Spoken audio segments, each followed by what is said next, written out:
Good evening and welcome to Knox Makers Show and Share, something we do every Tuesday evening at 7 so that our members and others may show what they're working on, show finished products, things that are in progress, as well as failures, because we can learn from those also. So we've got a few folks that have some things to show us, so let's just get started. First, with Sean, who's going to tell us about the curling and collaboration. Is it? There he is.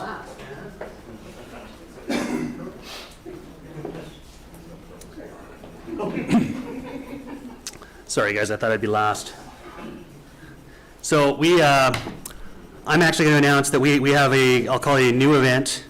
And sorry, I've got to pull up my notes here quick.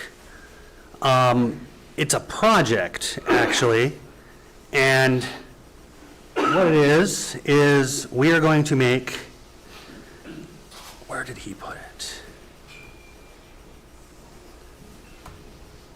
A Knox Makers curling board. And by a Knox Makers curling board, actually, it was not my idea. Randy came up with this idea a couple nights ago. Literally, guys, it was like a night or two ago, so bear with me.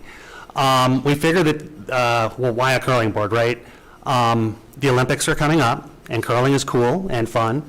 And Randy, really more than anything else, just wanted to tease me a little bit because I'm Canadian.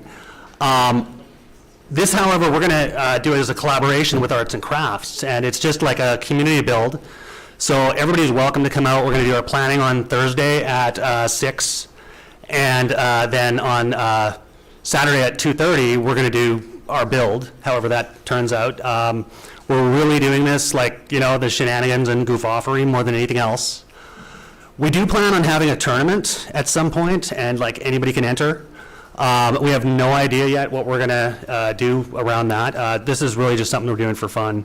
The biggest reason that we chose arts and crafts is, of course, we need to mark up the board. And we were gonna use laser, because of course we're in a maker space, but then we'd have to put John Dell's face on it. And so instead, you know, to keep with, with Brian and stuff, we'll probably put Brian's face on it instead.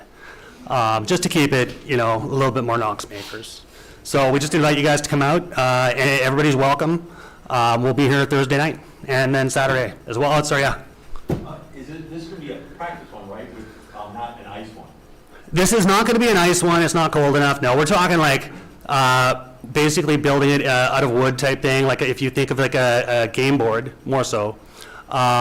Randy has actually generously said that he would donate the little pieces and potentially wax if you think of like shuffleboard type.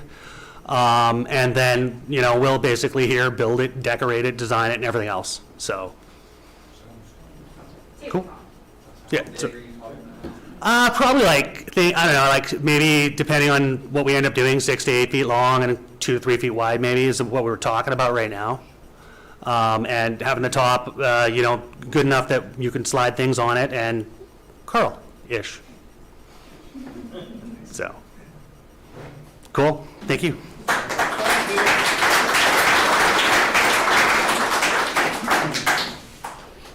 That sounds like a terrific idea. We love to do collaboration things, build things together, and that sounds like a really fun one. Next, Tim has a digital calendar. Aha.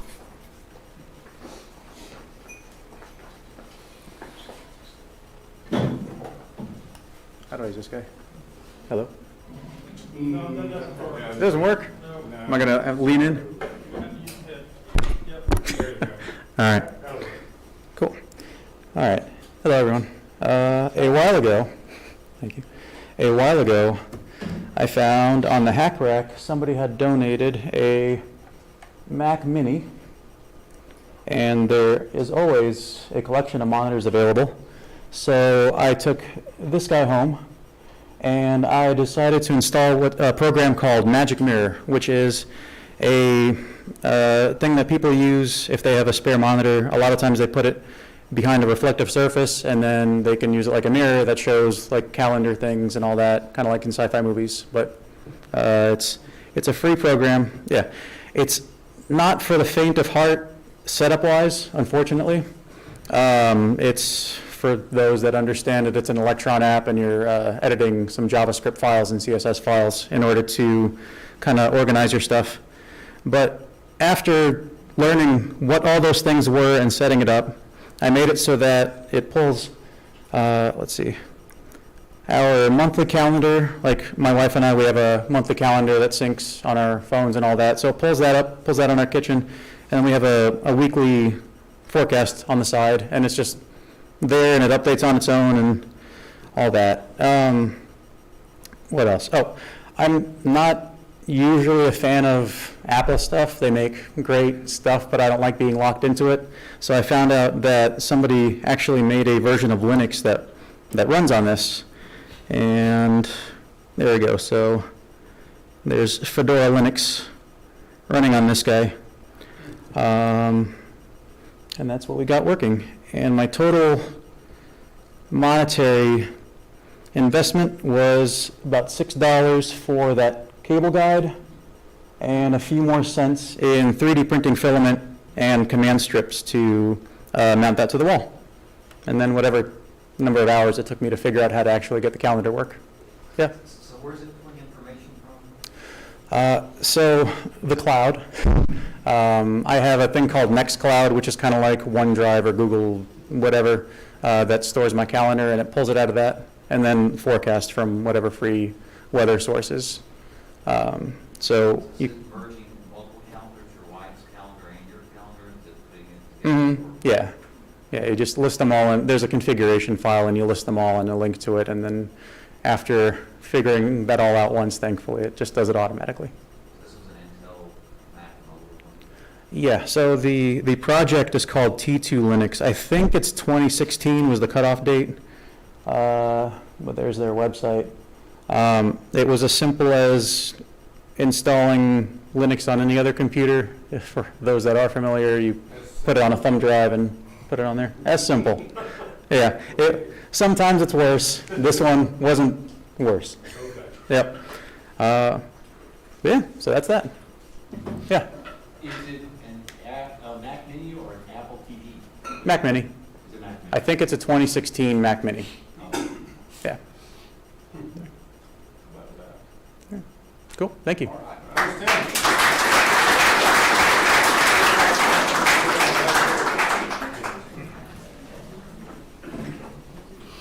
Before I forget, hi Rosemary, hi Dodie, we know you're out there. Next, we have Keith. I don't know if I taught him everything he knows, or if he taught me everything he knows, but apparently he has built a lamp. competition. I know, but I encourage it. So here's Keith with a trash to treasure lamp.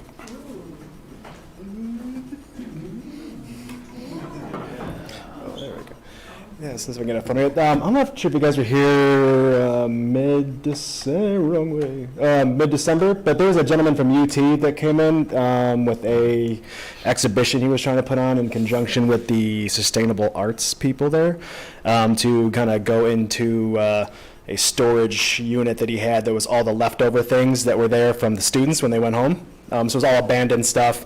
So you kind of applied for a grant, and I was fortunate enough to get accepted. And I figured a lamp would be a killer place to start because I figured people would leave lamps.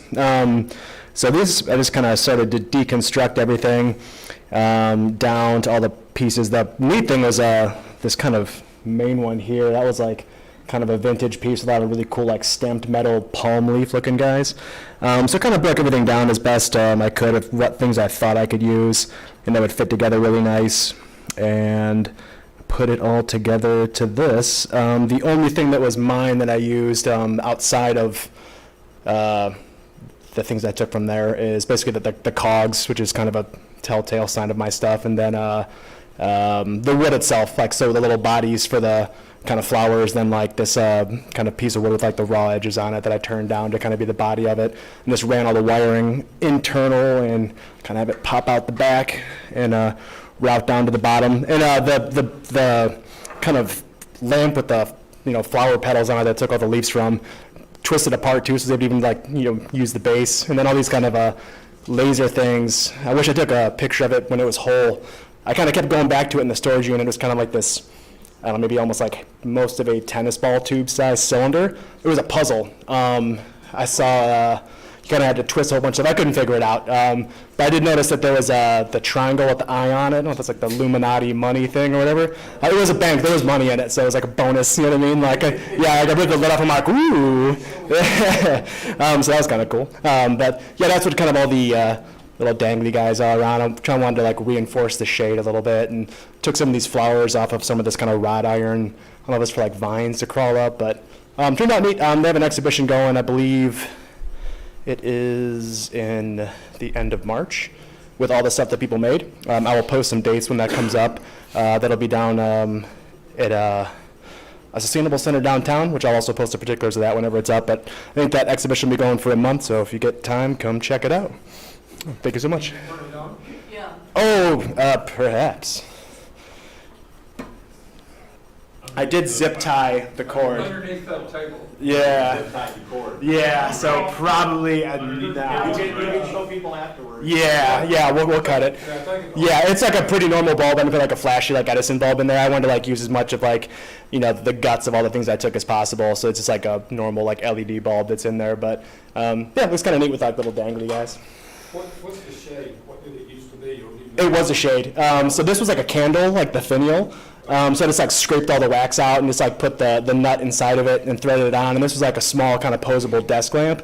So I like attached the leaves to it, took a bunch of these rings that were like just like in a bag that someone had left, maybe like some arts and crafts, kind of threaded it through these. This was like a big long threaded pipe that has wrapped wire around to kind of dress it up a little bit, that kind of ran down the center of the that one lamp.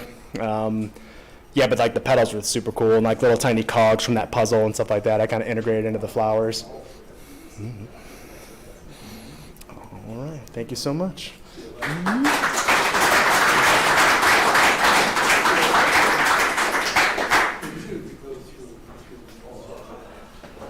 Thank you, Keith. Nice work, very nice work. Next, Ashley has made a bow.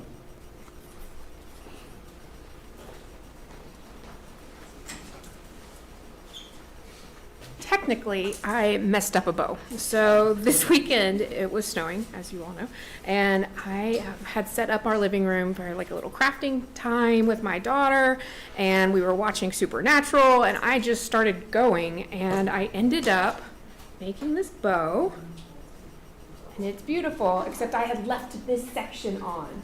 And so rather than being ribboned like this, it had like a whole little block like that. So I, before show and share, was over there trying to cut it and hem it with its binding. But I made this little bow. It's a quilted bow, and I specifically wanted to bring up the quilted thing because this Saturday we are having our back this way. We're having our Quilting Pleasures Club meetup. I forget what time it is. I'm sure Sue will remind us in a little bit. But there's a quilting club, and we're doing fun stuff like this and talking nerdy stuff about quilting that just makes me happy. So invite everybody out to it, and you too will learn how to fix your bows that you messed up. Anyway.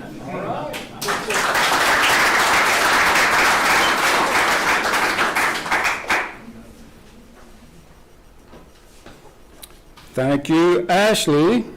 Amy has a neck warmer. Oh, I hope it's the super talk, super cool neck warmer. Is that what it is? Yes. So as I guess Rachel pointed out, technically I have shown this to people because I put it on Mattermost, but I thought I'd bring it in to tell you guys about it. Tell you guys about it, and maybe get some more test knitters.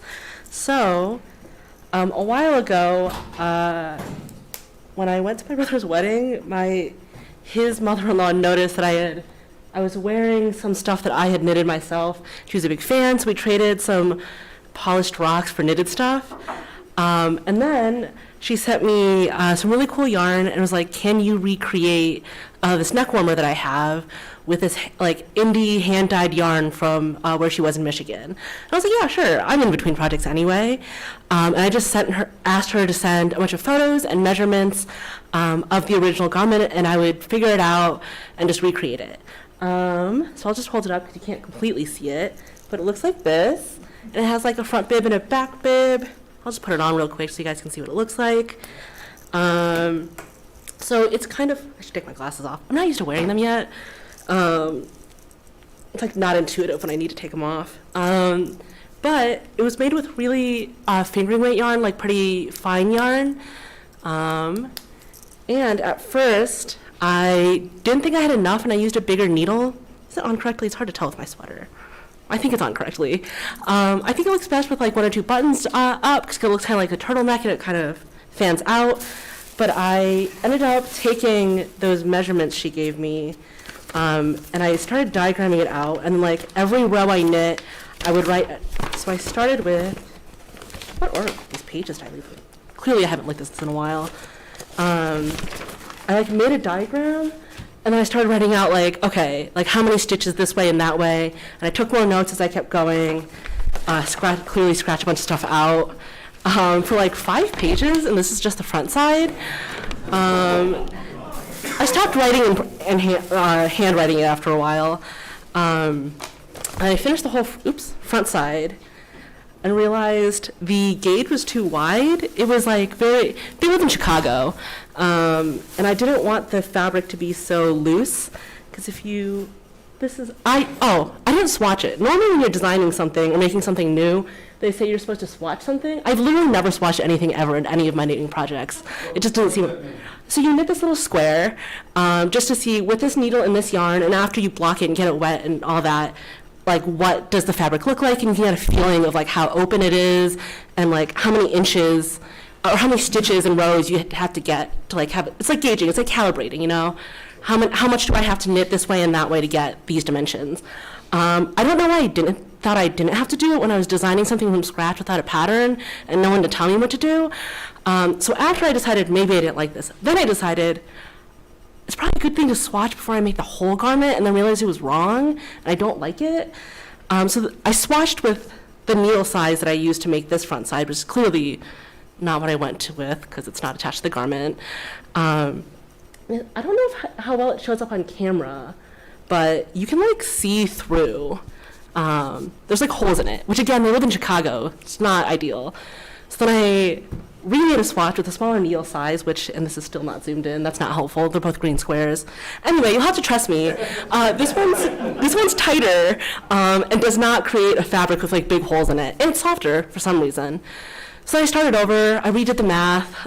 This is the new front side, which clearly I went with because it is part of the garment. Yeah, that was kind of annoying. I did not handwrite the new version of the pattern. I just used a computer and I typed that.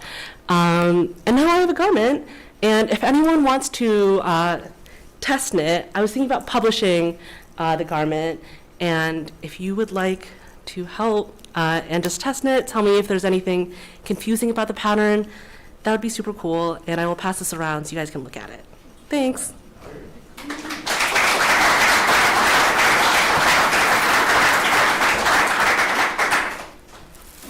Oh, it's still not focusing. Oh, oops. We'll fix it. There we go. Okay, thank you, Amy. Super cool. I'm on the list. You're on the list? I'm on the list. I don't see you on the I'm at list. the top. You crossed me out accidentally.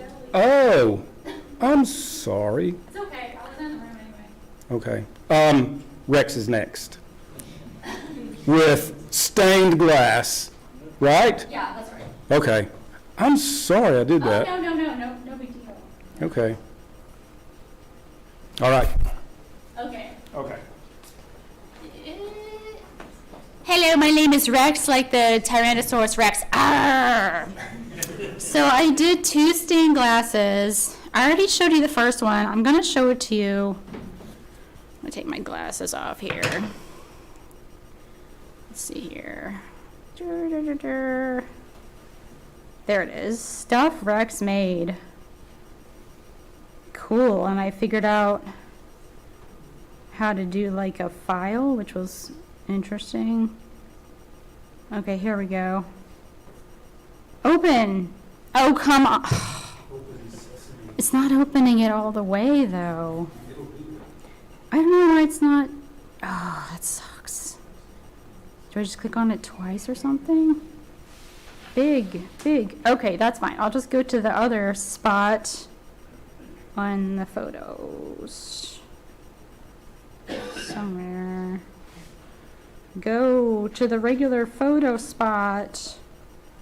Where is it? Okay, here we go. Okay. So this is the thing. I don't know. This thing automatically adjusts and then you focus it. Oh my God, is this a new one? This is Up on top, twist, right here. there you go. Okay, boom. There you Boom goes the dynamite. Yeah.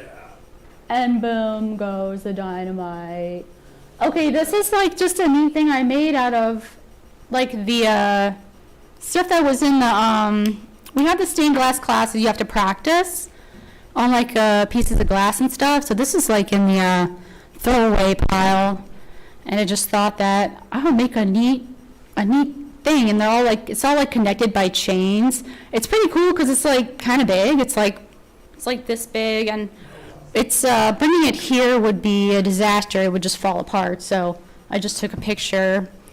And then I did, let's see which one's gonna go. Oh, that's a selfie. That's my first selfie I took in like years. And it's like, oh, I'm feeling pretty today. So this is it like hanging up my window. I think it looks pretty. I saw an owl today fly by my window for the first time. It was so nice. And then, okay, so this is the moth that I did. Hold on, let me get a better picture. Wrong way. Okay, so this is the moth I did. I already showed it to you guys.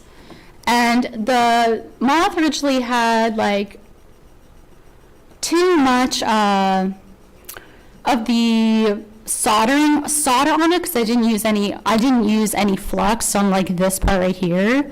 So what I did was like I fixed that part, but this was the happy ending. So the solder fell like slid off of the moth like Terminator 2 Mercury, and just made these beautiful balls of like silver on the thing. So then I was like, oh, that'll make really neat like spots on the moth's wings. So I like Elmer glued them on there. And it's funny because like when I first came here, I was like, why don't we have better glue than Elmer's glue? But Elmer's glue is awesome. You can do so much with Elmer's glue. Like I've already done so much cool stuff with Elmer's glue. And anyway, and then the other thing I want to say is about this, the first time is, okay, this is a moth. This is not a butterfly. There are two types of people in this world. There are butterfly people and there are moth people. Everybody can get along with the butterfly person. Not everyone can get along with the moth person. And I just wanted to point that out because I think somebody thought it was a butterfly, and I was like, no, this is not a butterfly. This is a moth. This is a moth. This is not a butterfly. Anyway, and then I had something else. Oh, yeah, are there any questions? Do we have any questions about any of this? Questions? You in the back. Did you find one with like a specific type of moth that you found? No, this is just a pattern that we found. This is actually in the stained glass class that, what's the name of the teacher? Arturo teaches here. Arturo and Hope, her name's Hope, right? Teach here. So that was an amazing class, and they actually offer some patterns in the class, but I was like, I want to make something different. So Hope actually found me a different pattern. This pattern, the moth pattern, in her book of patterns for me. So I was really excited. I got to make something that I really like because I love moths. I'm obsessed with bugs. I'm a freak. How long did it take you to make it all? Oh my gosh. I'm not sure. I'm not good at keeping track of that. Not too long. Maybe could sit down. Probably somebody could have sat down and made this like in one day. a day and a half if they just sat down and like plowed through it, you know?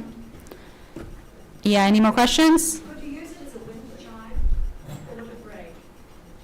I didn't show you that picture, did I? So here's the picture of all them on my window. There's me again.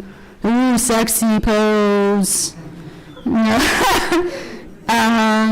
Here's the picture. I have it. See, I have them in my window.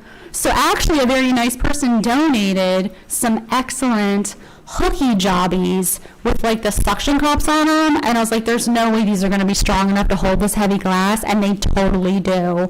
And they're like, I got them on the hack rack, and I was like, I tested them out first with like this box of like some like rocks and stuff, and they still totally held it, and I was like, wow, this is awesome. Sucky thingies. I'm going to have to bring them in so you guys can see. Sucky thingies. So here's them. This is where the owl flew by. Yay! So could you use it as a wind chime? Would it be stable to be outside? I don't think so. It's very. What do you mean by a wind chime? Wind chime, you know, you hang them outside and they have tinkle, tinkle, tinkle, all the glass tinkles together. Oh, you mean this one? I thought you were talking about the moth. I'm so dense. You know, Actually, I think this, if I made, see, this was my first attempt. So the way this turned out, it's a little flimsy. So, like with the copper part that goes, I'll show you. Where's the pic? Come on. I don't like smartphones. Oh, Janet Jackson, Rhythm Nation. Here we go. So, come on. There it is. Okay, so like you can, if you look closely, you can see that part of the stuff that goes on like right here, see right there, is coming, it's like just completely come undone. And it's not very stable, and it's done it down here as well. So that has to do with like the shape of the glass piece that I used. So if you use more like squares, like this square, that's kind of like a square. The triangles seem to work well. These worked well. That square worked well. I think that it would work as a wind chime, but I wouldn't want to use this particular piece as a wind chime because I think it would just break. No problem. Any more questions? What's up? the moth could be a sun catcher. Definitely. It looks really beautiful. Yeah, and I made pretty lights on the wall too, when the sun shines. I love the size of it too, like it's pretty big. And also, thank you. Any more questions? I love the limelight, y'all. Any more questions? Thank you. Thank you.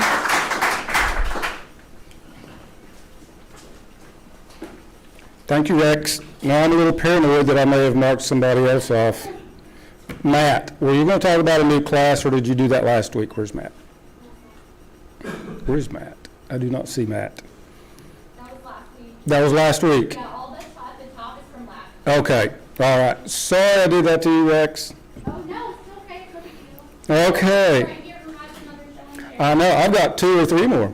Do you want to go next, Sue? Okay, I'll wait my turn. Okay, we got 1 more on the list, and then I've got 2 additional. Let's see what Walter does with the back of door pegboard. Looks I can interesting. bring the whole door, so. I thought, yeah, that's a very small door. Oh, yeah, it's just some of the exciting stuff. I had a storage solution. I had a potential way to fix the solution, that is, I had a pegboard that I wanted to use, but I didn't have a good idea on where to put the pegboard. But I did have a lovely hollow door that I was like, okay, I could probably get the pegboard there. And the process of getting it mounted to the back of the door was arduous enough that I had to come up with some bits and bobs, and I thought I'd talk about them a little bit. The most exciting part is the standoff that I have here that I designed for each of the four corners so that I could have adequate spacing on the back of the board so you could do the pegboard thing properly. But I had the crazy idea that I'm probably going to want to move this pegboard at some point. So I've got it connected to the back of the door using this toggle bolt that goes through the back, but then I've got 3 pegs that go through and then a M3 bolt that then helps keep the pegboard in the place it needs to be. The super fun thing about this is I thought I would just need to design the one part once and print 4 of it because it's a rectangle. But the big box store sells you pegboard where all of the holes are aligned, but the spacing between this hole and that edge and this hole and that edge is different for every corner. And so you get to play the fun game of, okay, what are the dimensions for this one? And then the pieces all look the same unless you're labeling them, so you got sticky notes all over the place trying to figure all that out.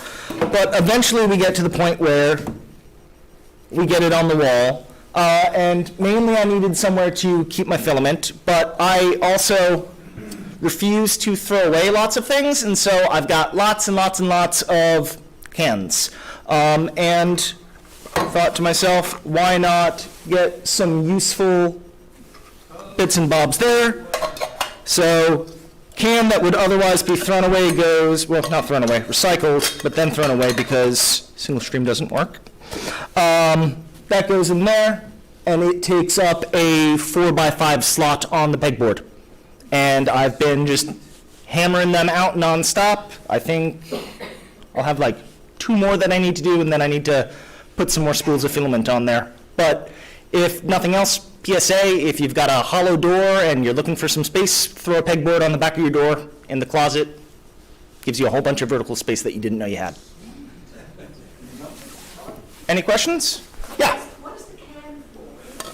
Oh, the can is, let's see, can I? No, it's a soup can, but I've got all kinds of pens and pencils and Sharpies, and because I need to have everything separated out and visible, otherwise I don't know it exists. So this way I can have everything separated out and visible so I know that it exists. If you want the stills for this, find me afterwards. I can share them. I just threw them together real quick. I would offer you the still for this, but if you're planning on buying pegboard, it probably won't work because it's not going to be square. But you could just take a drill to it. I refuse to do that. Yeah? That's what we have a really super table saw for. Oh, I could have brought it in here and cut it. You make all the edges the same. Or I could spend hours bashing my head in, trying to get it perfectly fit after like the 10th try. Yeah. Microwave. Yeah. How securely does that fit onto the door? Like when you're opening and closing it, does it shake around a lot? In truth, I don't. I'll show you a little bit more of what that door looks like. In truth, that door doesn't really move too much. If it's open all the way, and if it's closed all the way. The toggle bolts are rated for 50 pounds each, and there's 4 of them, so the pegboard doesn't move too much. I think I may want some additional spacers for these long bits, because there's a bit of bow and flex to it, but for the most part, it hasn't been an issue, and nothing's broken yet.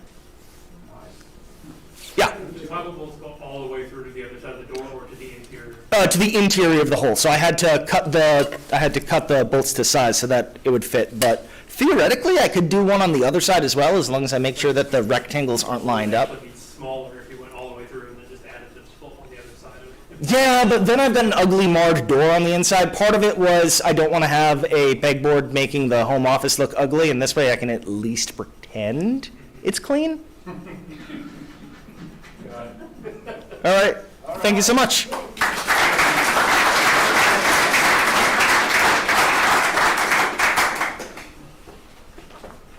Okay, I'm not being mean to you, Sue, but there was one that came in seconds before you, and it is Sean. And it's Sean.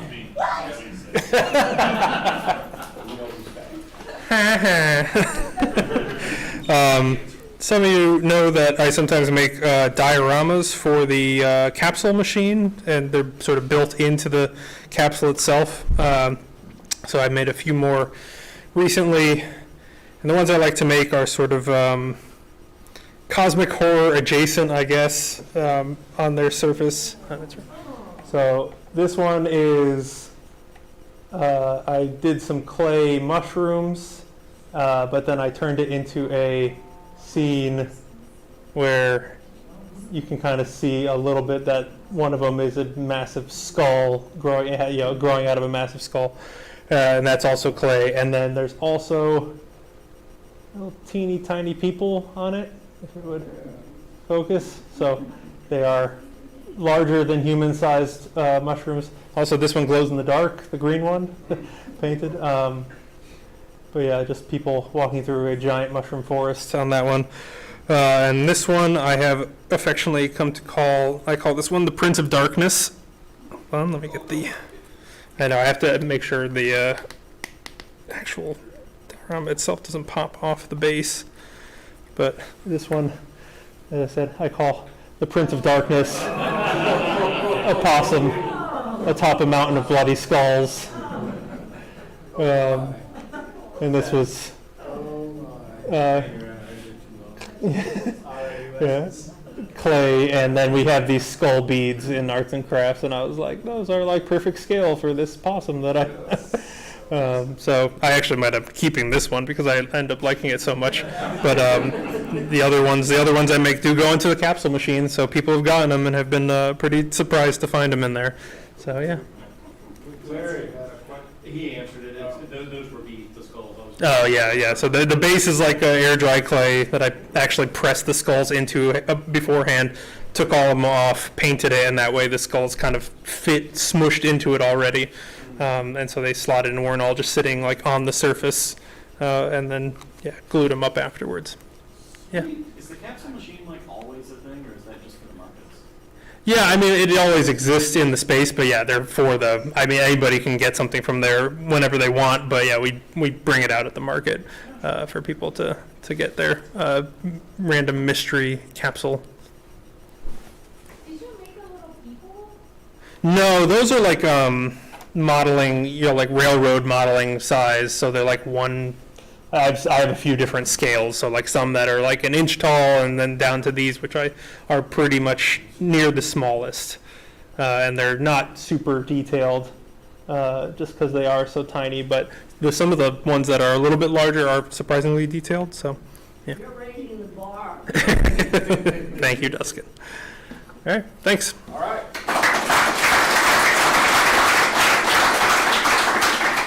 Thank you, Sean. And now, what we have all been waiting for is Sue.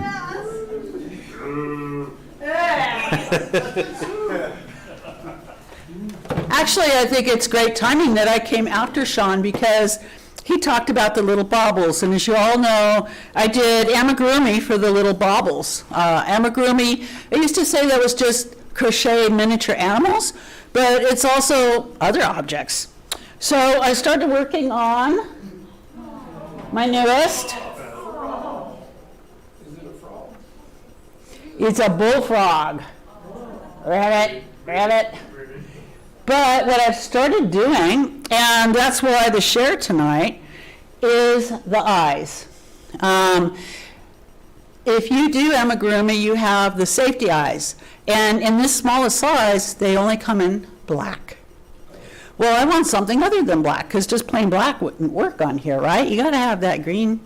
So thanks to Tiffany, I was able to get some fingernail polish and paint them white, and then put the green on, and then put the black on. So next up are lizard eyes. So she has contributed more lizard colors. So we'll see how those come out on the next one, and I'll report. So that's it for me. Thank you all.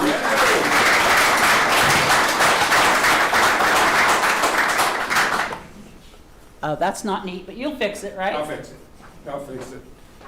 That's what my little boy always said when my wife would break things. Russell, fix it. Okay, we have announcements. There are things coming up. One that I am especially excited about is happening tonight in this very room about 5 or 10 minutes after we disperse, and that is making a folded page from book Heart. I don't know how else to describe it. Do you want me to? Yes, Joe, tell us about it. Yeah. Not running for the door, I promise. Yeah. While Joe is no, he's ready. He's on it.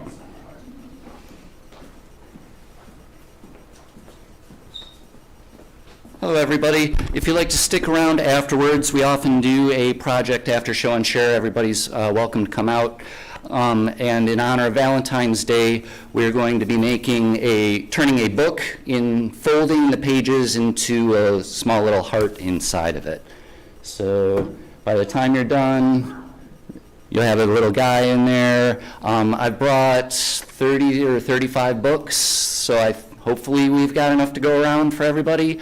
It should take about less than an hour to get it all done. And even if you didn't finish it up, you'll have the routine and be able to finish it at your leisure. But yeah, so Valentine's Day book folding project. I have a question. Yes. Do you need a hardback book, or can you use like? This one's paperback. All the ones that I brought are hardcovers. But no, anything will work. Yeah. Yeah, good question. All right. Stick around. All right.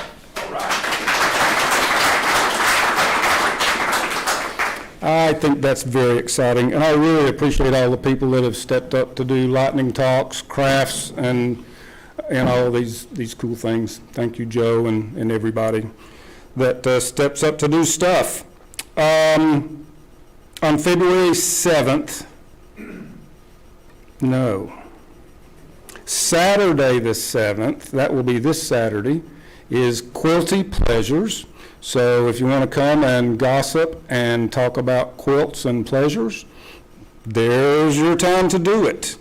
Quilty Pleasures, yes. Sean already mentioned the curling and collaboration. Woodworking 202, which is advanced turning. You have to take the previous turning before you do this one, but this is basically bowls. There are still some tickets left for that one. Collage for beginners is coming up. Kill Switch, Larry, do you want to talk about Kill Switch? That class is full, but maybe next week. Okay, it's full, sorry. I hate talking about full classes, but I did it. My apologies. And don't forget, on the third Tuesday of every month, we have cheeseburgers, hot dogs, and all kinds of good eats. So come out early, 6 or 6:30, so you can grab something to eat before show and share. So check knoxmakers.org/events for everything that is going on. If you are new, do we have anybody here for the first time? We got, oh yes, very good.